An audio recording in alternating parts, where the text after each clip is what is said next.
bien, on se retrouve pour le lundi 22 février. Le lundi, on part sur notre renfort poussé. Après avoir fait la dynamique mobilité numéro 1, vous avez un renfort donc sur 5 tours. 5 tours de 2 exercices. On continue sur notre travail de poussée sur la position de pompe. Pousse légèrement vers l'avant, main largeur des épaules, 10 à 18 répétitions avec le tempo suivant. On essaie de maintenir 2 secondes de descente, 2 secondes où on frôle le sol, 2 secondes de remontée, 1 seconde de maintien en haut. On essaie de faire ça entre 10 et 18. Si vous avez besoin de vous mettre sur les genoux, n'hésitez pas à vous placer sur les genoux et essayez de garder quand même l'alignement complet du corps, surtout lors de la remontée.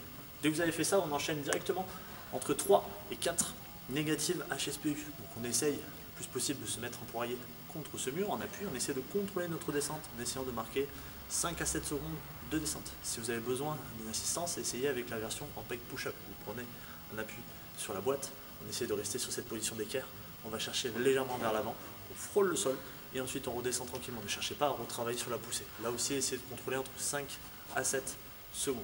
D'accord ? On essaie de faire ça sur 5 tours. Après avoir fait les négatives HSPU, prenez 2 à 3 minutes de récup et on repart de suite. Vous avez ensuite un tour, 2 tours ou 3 tours en fonction de votre niveau. On garde le même format que ce qu'on fait depuis maintenant 2 ou 3 semaines. 1 minute, on essaie de faire un maximum de répétitions. Une deuxième minute, on fait un maximum de répétitions. Puis ensuite 2 minutes, 2 minutes. Uniquement 2 mouvements aujourd'hui. Le premier mouvement, c'est les bodyweight man maker.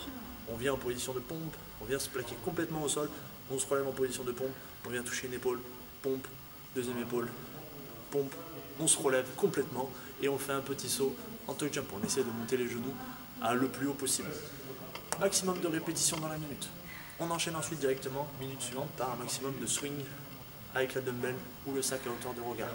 Dès que vous avez terminé tout ça, 2 minutes ensuite bodyweight man maker et 2 minutes ensuite de dumbbell et de vague swing. Le but, c'est d'essayer de rester le plus régulier possible, partir forcément sur un rythme peut-être un peu plus léger et d'essayer de grappiller crescendo en termes d'intensité.